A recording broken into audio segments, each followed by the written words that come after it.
The night had been ordinary in the way only lonely evenings could be, quiet, predictable, almost invisible. The city hummed somewhere beyond the windows, distant engines and faint voices blending into a background rhythm that felt more like breathing than sound. Inside the apartment, the human sat with a cup of warm tea, scrolling through messages he would never reply to and notifications that rarely meant anything. He had grown used to silence, not as an enemy but as a companion that never asked questions. Then the silence broke. At first, it was subtle, a vibration through the floor, like a passing truck that didn't quite pass. Then the air shifted, pressure pressing against the windows as if the night itself had leaned closer. The lights flickered once, twice, then stabilized. He stood, confused, tea forgotten in his hand, heart racing with the kind of excitement that only happens when reality stops behaving normally. A sound followed, not loud but deliberate, as if something heavy had landed somewhere it wasn't supposed to. Curiosity defeated caution. He stepped outside. The street was mostly empty, lit by yellow lamps that painted long shadows across asphalt and walls. At the far end, near the abandoned lot where weeds grew taller than fences, something unfamiliar glowed faintly. Not fire. Not headlights. Something colder, cleaner, almost mathematical. He approached slowly. What he saw made his mind hesitate, as if reality had glitched for a fraction of a second. A shape rested in the dirt, smooth, curved, metallic, but not like any machine he had ever seen.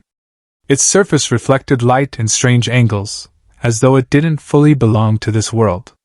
Panels were cracked, faint lights blinking irregularly, like a heartbeat struggling to continue. And beside it, 3 figures stood. They were not human. They were close enough to be recognizable as people, yet different enough to make his breath catch.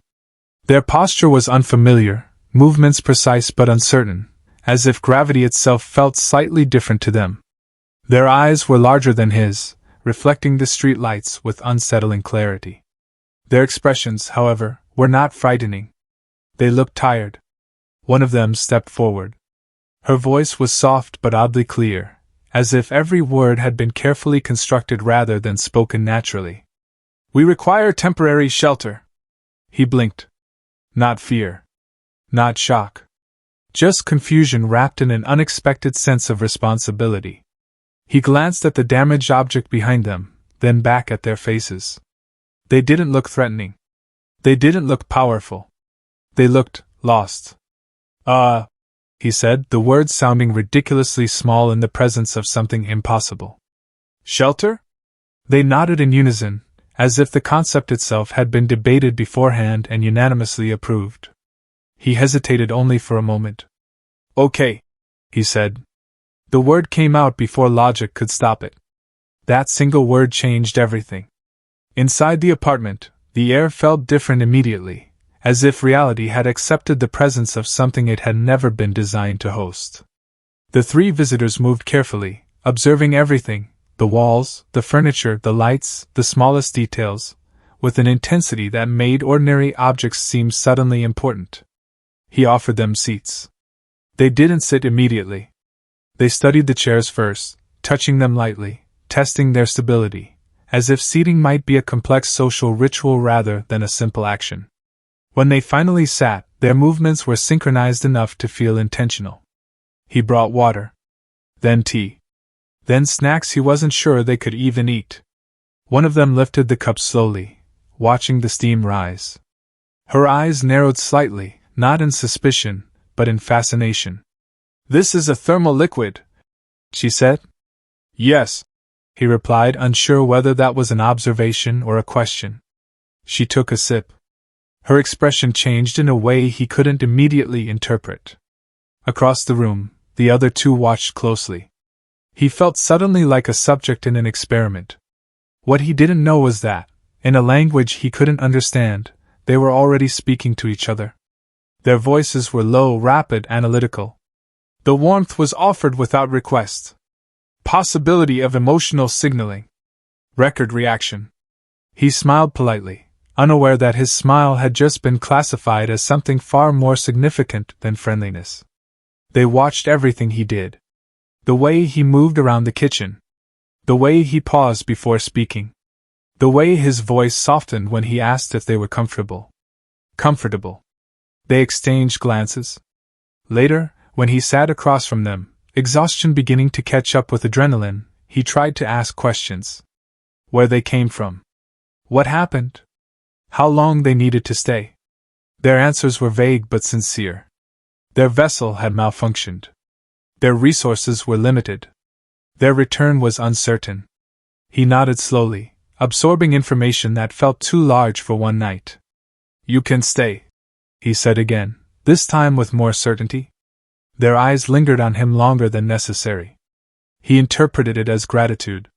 They interpreted it as something else entirely. When he stood to prepare blankets, he felt their gaze follow him. When he laughed nervously at the absurdity of the situation, they tilted their heads slightly, as if laughter were a coded message rather than a reflex. When he made a casual joke about how his life had just become complicated, they listened as if he had just revealed a core emotional truth. By the time he returned with blankets, their internal conclusion was forming. Humans, they decided, did not express emotions directly. They encoded them in gestures, hospitality, humor, and warmth. They believed that humans were masters of emotional subtlety. And this particular human, they suspected, was initiating a complex bonding sequence. He, meanwhile, was simply trying to be kind. As the night deepened, the apartment filled with unfamiliar quiet, not empty silence, but the presence of three minds trying to decode him while he tried to understand them. The distance between species felt smaller than the distance between assumptions. When he finally wished them good night and retreated to his room, he believed he had done nothing extraordinary. Behind him, in the dim light of the living room, the three alien mothers sat together, their expressions thoughtful, their voices low, their conclusions growing more certain.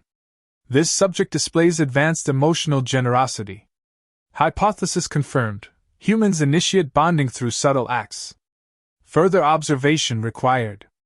Outside, the city slept peacefully. Inside, an experiment had already begun. And none of them yet understood how dangerously close curiosity could come to becoming something real. Morning arrived without asking permission.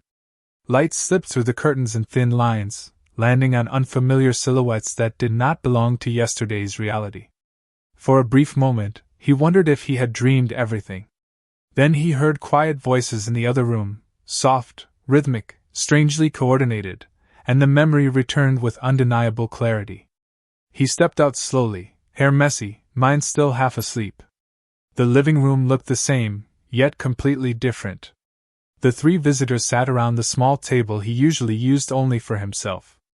On it lay objects he hadn't placed there, cups arranged in symmetrical patterns, spoons aligned with precise angles, pieces of bread broken into equal fragments. They were not eating. They were studying. When they noticed him, they stopped moving at the exact same moment. "Good morning," he said. Their eyes widened slightly. "Good morning," one of them repeated carefully, as if tasting the phrase rather than speaking it. He walked toward the kitchen, feeling like a guest in his own apartment. As he prepared coffee, he sensed their attention following him with almost scientific focus.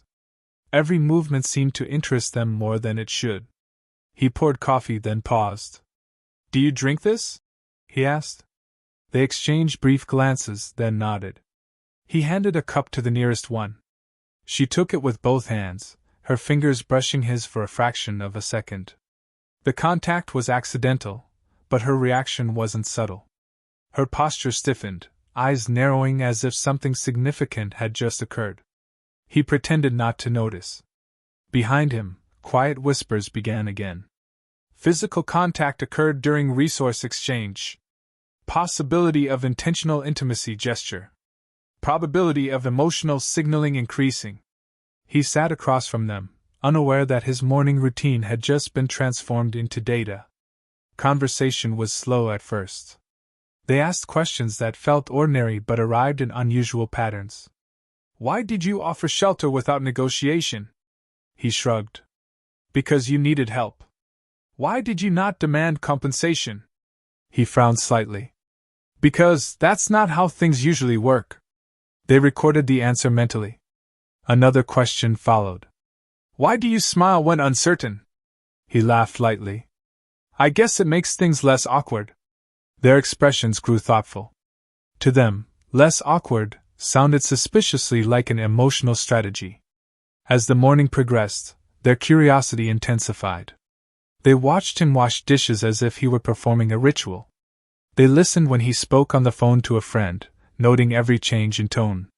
They observed how he apologized to the delivery person for a delay that wasn't his fault. To him, these were habits. To them, they were clues. Later, when he left briefly to buy groceries, they gathered in the quiet apartment. Their voices were low but urgent. He exhibits repeated patterns of emotional generosity. His behavior aligns with theoretical models of human bonding. Conclusion: subject may be initiating relational proximity. One of them hesitated. Alternative hypothesis: humans are universally irrational. They considered this. Outside, he returned with bags of food, unaware that his species was being academically questioned. When he entered, they were suddenly silent again, sitting in positions that looked almost rehearsed. He raised an eyebrow. You know you don't have to freeze every time I walk in, right? They nodded too quickly. He started cooking. The smell of food filled the apartment, warm and comforting. As he cooked, he explained what he was doing, partly because silence felt strange, partly because he sensed their confusion. This is just normal food, he said, stirring a pot. Nothing special. They listened carefully. Nothing special. They did not believe him.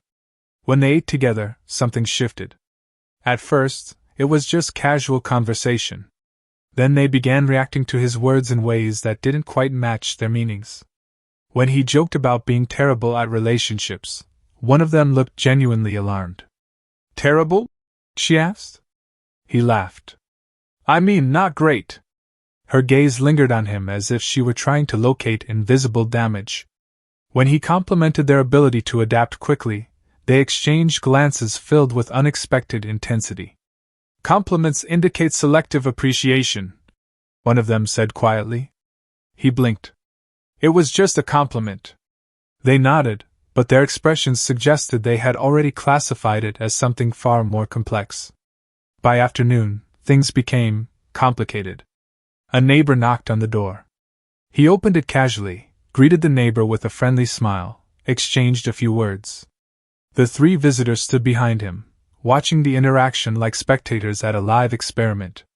When he closed the door, they turned toward him simultaneously. You display different vocal frequencies when addressing others, one of them said. He stared. What? You smiled differently, another added. He felt a strange chill. I smiled differently? They nodded seriously. Data suggests humans modify emotional output depending on relational status. He laughed nervously. You're overthinking it. They did not look convinced. Later, his phone buzzed with messages from friends. One of the visitors leaned closer, peering at the screen. Why are they asking about us? He hesitated. People talk. Why? He shrugged. Curiosity, I guess. Their eyes brightened. Curiosity. They understood that concept very well. By evening, the apartment had transformed into something between a home and a laboratory. They asked him questions that grew increasingly personal, though always phrased politely. Do humans experience loneliness? Yes, he admitted. Do humans seek emotional connection to avoid loneliness? Usually. Do humans initiate connection through kindness? He paused. Sometimes. They absorbed every answer as if it were a universal law. At some point, he realized he was being studied. Not maliciously. Not aggressively. Just intensely. You know, he said slowly. You can just ask me things normally. You don't have to analyze everything. They looked at each other. Analysis is normal, one of them replied. He smiled faintly. Not for humans. They considered this with visible difficulty. As night fell, the atmosphere changed again. They sat closer than before. Not touching, but near enough that he could feel their presence in the air. Their voices softened, their questions less structured, more emotional. Do humans ever bond with beings who are not human? One asked. He hesitated. I don't know, he said honestly. I guess it depends on the connection. The word connection echoed strangely in the room. Behind their calm expressions, something unfamiliar was forming.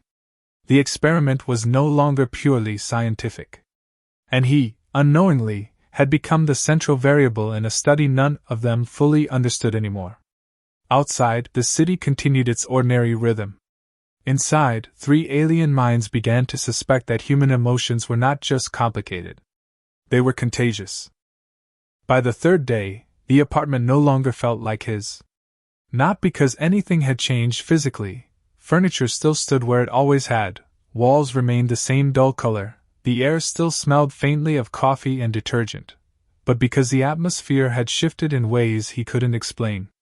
Silence had turned into observation. Casual conversation had turned into analysis. Ordinary gestures had turned into events. He woke up to the feeling of being watched. When he opened his eyes, he found 3 pairs of unfamiliar eyes already focused on him from across the room.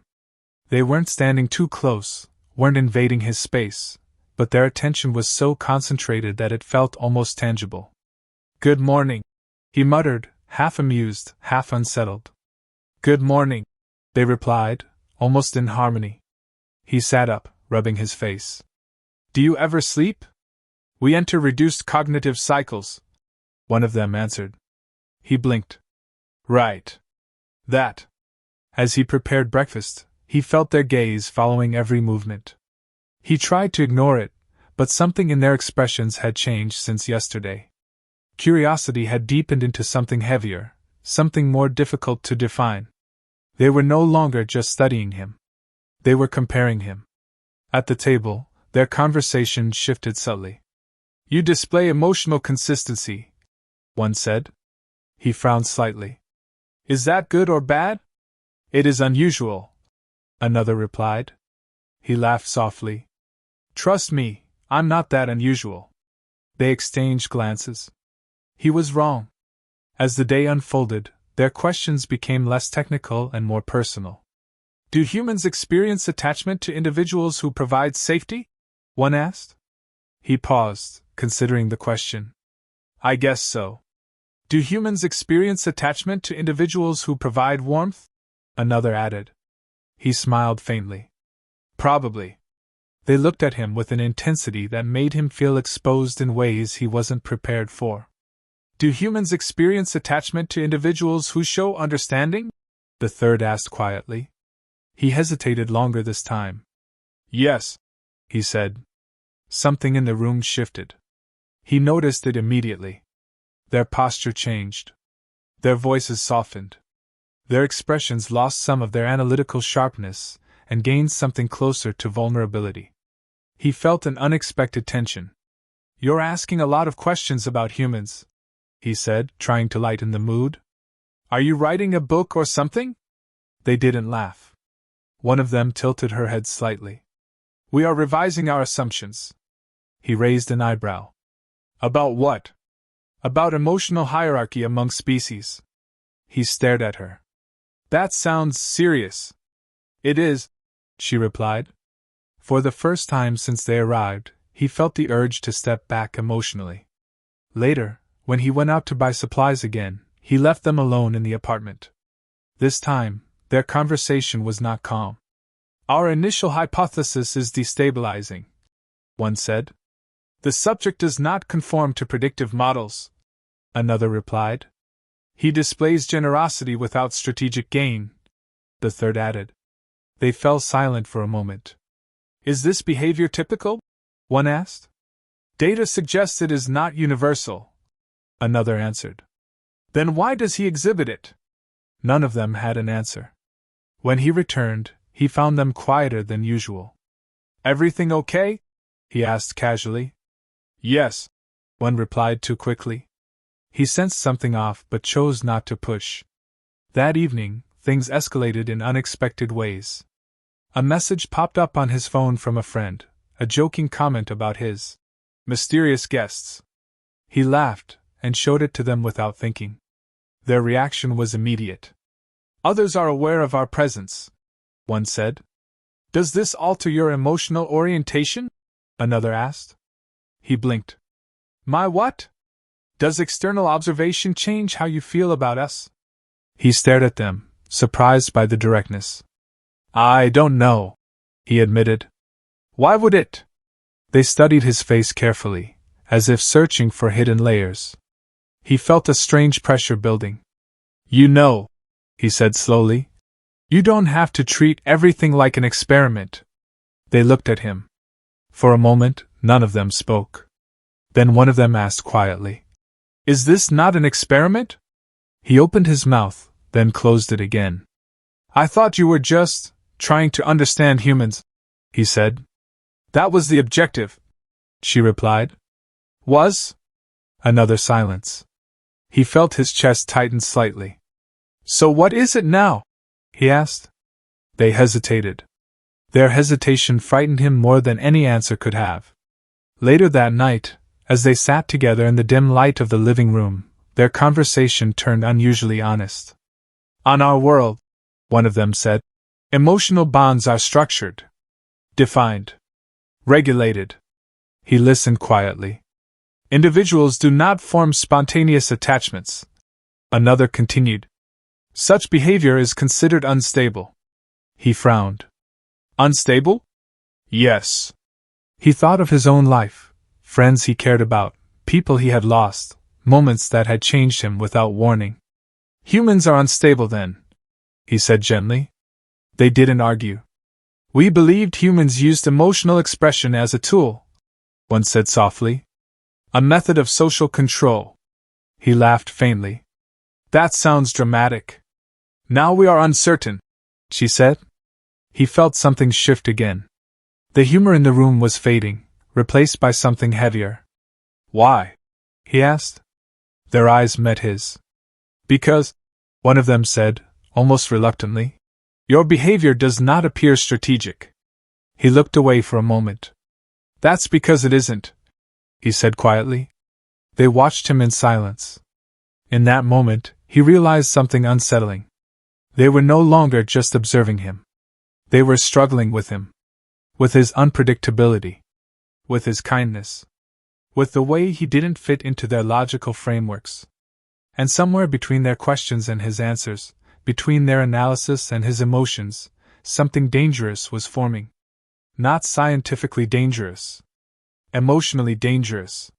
He felt it in the way their gazes lingered longer than before. He felt it in the way their voices softened when they spoke to him. He felt it in the way silence between them no longer felt empty. It felt charged.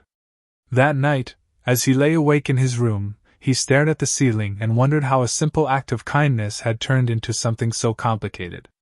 In the other room, three alien minds reached the same conclusion from a very different direction. Their experiment was failing. Or worse, it was working too well. The realization didn't arrive all at once. It crept in slowly, like a quiet truth that no one wanted to name. The apartment felt different again the next morning, not tense, not analytical, but fragile, as if one wrong word could fracture something invisible yet real. He sensed it the moment he stepped into the living room. The three of them were sitting close together, their expressions unusually serious. For the first time since they had arrived, they didn't start asking questions.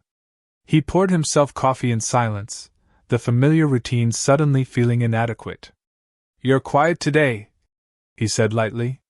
They exchanged glances. Finally, one of them spoke. We must clarify something. His hand paused midair. Clarify what? He asked. Their hesitation was brief but heavy. Our initial purpose for seeking proximity to you was not accidental. He frowned slightly. What do you mean? She inhaled slowly, as if preparing to say something dangerous. We believed humans possessed superior understanding of emotional bonding, she said. We chose you as a subject of observation. The word subject hit him harder than he expected. He stared at them, searching their faces for humor, exaggeration, misunderstanding. There was none. So, he said slowly, you were studying me? Yes, Another replied, her voice softer. At first, he felt a strange mixture of emotions, confusion, irritation, disappointment, and something he didn't want to admit. Why? He asked quietly. Because, the first said, we did not understand why humans behave as you do. He let out a small, humorless laugh. You could have just asked, he said. We believed asking directly would alter authentic behavior, she replied. He shook his head slightly. So all the questions, the reactions, the intensity? He said. Yes. Silence filled the room. He stared into his coffee, watching the surface tremble slightly as his hand moved. For a moment he felt foolish. Exposed. Like someone who had opened his door not just physically, but emotionally. And now? He asked. They hesitated again. That is the problem, one of them said. He looked up. Our data no longer aligns with our emotional state, she continued. He frowned. That sounds like something went wrong. Yes, she said quietly. Or something went right. He didn't know how to respond to that. They began speaking more openly now, their voices less precise, less controlled. At first, we interpreted your kindness as ritualized behavior, one said. We believed your humor was a coded signal, another added. We believed your warmth was calculated, the third said. He listened in silence. No, the first continued. We suspect it is not. He felt a tightness in his chest. So what do you think it is? He asked. They looked at him for a long moment. Human emotion, she said. He smiled faintly. That's not exactly a scientific answer. No, she admitted. It is not. He leaned back slightly, exhaling slowly. You know, he said, humans don't fully understand emotions either. Their eyes widened slightly. Then how do you live with them? One asked. He thought for a moment. We don't control them, he said. We just accept them. They processed that in silence. Later that day, he noticed something had changed. They no longer observed him constantly. They didn't analyze every gesture. Instead, they interacted with him more naturally, more awkwardly, more honestly. When he made tea, one of them helped without being asked. When he joked, one of them laughed, not because it fit a theory, but because it felt funny. When he grew quiet, one of them noticed without needing data. And that scared him more than the experiment ever had. Because now, it felt real. That evening, as the city lights glowed outside the windows, they sat together again. We have received a signal from our vessel, one of them said softly. His heart sank slightly. So you can leave soon? Yes, she replied. He nodded slowly, pretending it didn't matter. Silence stretched between them. Does that make you uncomfortable? She asked. He hesitated. No, he said. It was a lie. They seemed to sense it immediately. You told us humans often conceal emotions to maintain stability, one of them said. He smiled weakly. You've learned fast. She looked at him carefully. Are you concealing now? She asked. He didn't answer. The truth was too complicated. He wasn't in love. He wasn't heartbroken. He wasn't angry. He was something worse. Attached. He had grown used to their presence, their strange logic, their questions, their quiet intensity. The apartment no longer felt empty when he came home. Silence no longer felt like loneliness. And the thought of returning to the way things were before made his chest feel hollow. They sensed his hesitation. On our world, one of them said quietly, emotional attachment is discouraged because it destabilizes rational decision-making. He looked at her. And now? He asked. She held his gaze. Now we understand why humans accept instability. He tilted his head slightly. Why? He asked. Because, she said, instability creates meaning. The words hung in the air. For a long time, none of them spoke. Finally, he smiled softly. You know, he said, I think you misunderstood one thing about humans. They looked at him. We're not experts in emotions, he continued. We're just brave enough to feel them anyway. Their expressions softened. Later that night, when they prepared to rest, the apartment felt quieter than usual. Not empty. Just aware. He lay awake, staring at the ceiling again, but this time his thoughts weren't confused. He realized something simple and unsettling. He had welcomed strangers into his home. They had come to study him. Somewhere along the way, curiosity had turned into connection. And connection had turned into something neither species had planned. In the other room, the three alien mothers sat together in silence. Their experiment was complete. Their conclusions were clear. Humans were not emotionally superior. They were emotionally reckless. And that recklessness, they realized, was the most dangerous and beautiful force they had ever encountered. Outside, the city slept. Inside, four minds understood the same truth from different directions. The experiment was over. But whatever had begun in its place was only just starting.